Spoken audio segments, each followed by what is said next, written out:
next presenters will be the University of St. Thomas. And let me get my little pages right.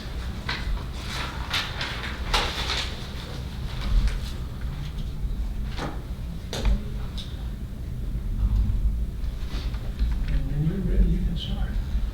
We are consultants from the University of St. Thomas, and you are investors who are looking to start a new business in the sharing economy. By sharing economy, we mean businesses that promote the sharing of goods and services between individuals, typically using the internet, and examples of these are Airbnb and Uber.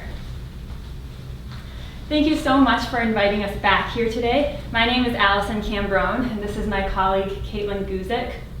We're here today to take a deeper dive into the ethical considerations to keep in mind as you move forward to bring a new business to the sharing economy.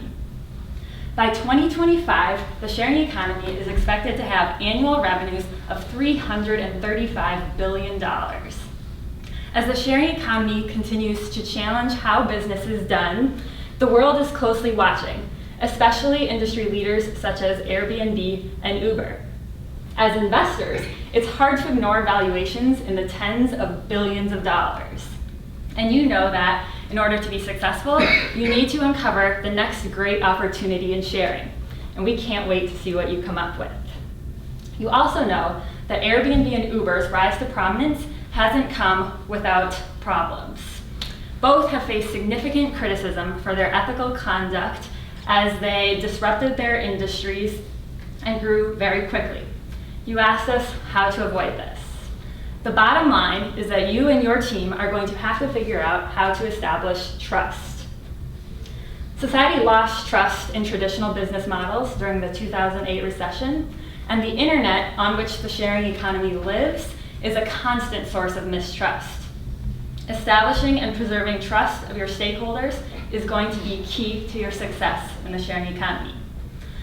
A strong ethical analysis considers the perspectives of all of your stakeholders. Think about all of the people that your business is going to touch. You have the customers you'll serve, the people you may employ, your existing competition, society as a whole. We're going to look at their interests so that we can weigh the costs and benefits of our business decisions. We'll consider rights and their corresponding duties so that we can figure out which are the most important ones to uphold and protect. And we'll look at virtues so that we can use those to guide our actions. These four things together, interests, rights, duties, and virtues, give us an ethical point of view against which we can judge your sharing economy ideas. I'll be taking us into a deeper dive of the interests and rights, and Caitlin will follow with the rights, corresponding duties, and virtues. It's a fact that your stakeholders are going to have interests that conflict with one another. Take Uber, for example. The Uber customers are interested in access to a convenient ride and at a cheap cost. Uber drivers are interested in the flexibility that they get by working for Uber or working with Uber. But then the taxi industry is interested in making Uber be regulated and held to the same standards that they are. But when we talk about interests, we're talking about creating the greatest amount of good for the greatest number of people. And that means that not everybody wins. What interest is telling us, the access that the sharing economy provides serves the interests of most stakeholders. And in your business, you're going to have to figure out a way to make as many people as possible win. Moving on to consider the rights of our stakeholders, again, there are competing rights, and you're going to have to determine which of those rights are most important. Customers, for example. Your customers have the right to safety, they have the right to choose where they do business, and they have the right to be treated fairly. Which of these is most important, and how do you decide that? Both Uber and Airbnb have had issues with their hosts and drivers profiling guests to deny service and putting their guests in unsafe situations.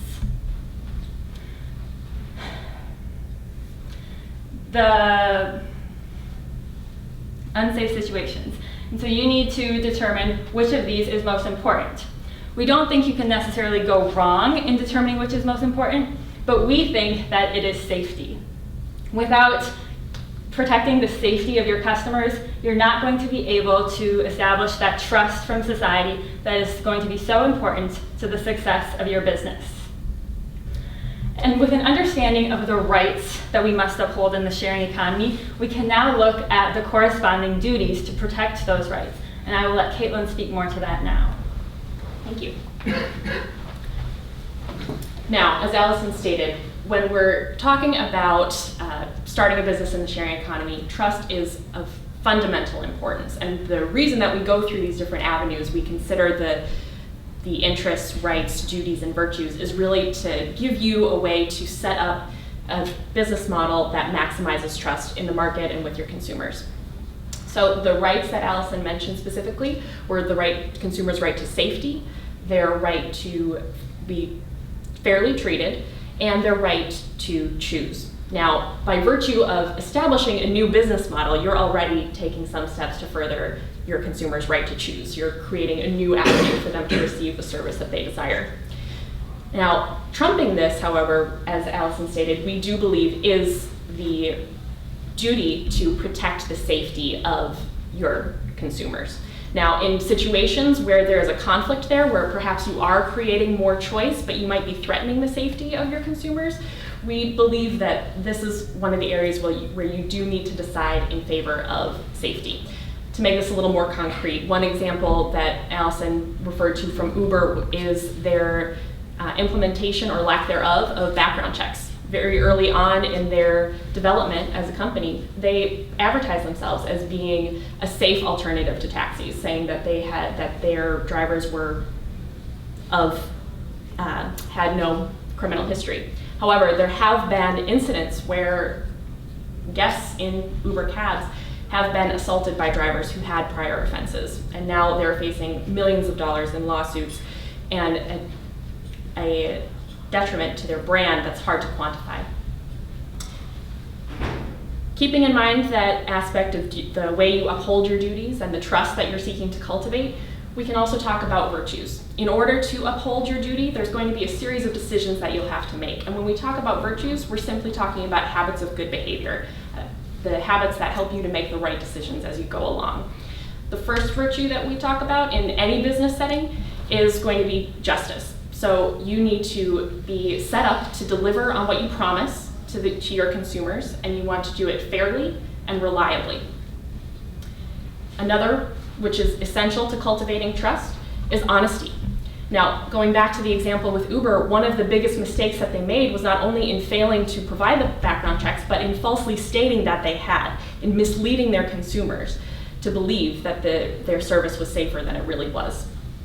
So in this situation, we actually think that honesty is of the utmost importance when you're thinking about the habits of behavior that you want to engage upon and guide your decisions as you move forward.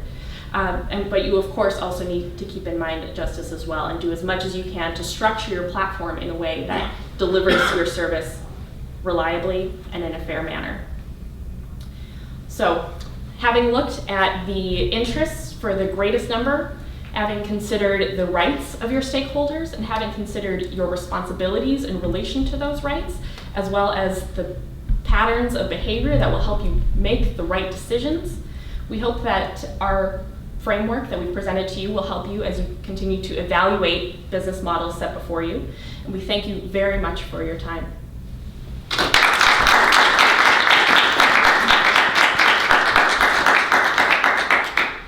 Thank you. Job well done. You were very good on your feet and know your material very well. And I was proud to hear someone talk about virtues and values and those things. So very good. Thank you. Thank you so much. Good night. Thank you. Thank you all for coming and presenting. I hope your time here in Boston has been a good time in many ways, and that the Boston folks have been good hosts and hostesses to you. Safe travels wherever you are returning to, and I hope to see some of you next year in California, or if not, some of your fellow students. Thank you. Good luck.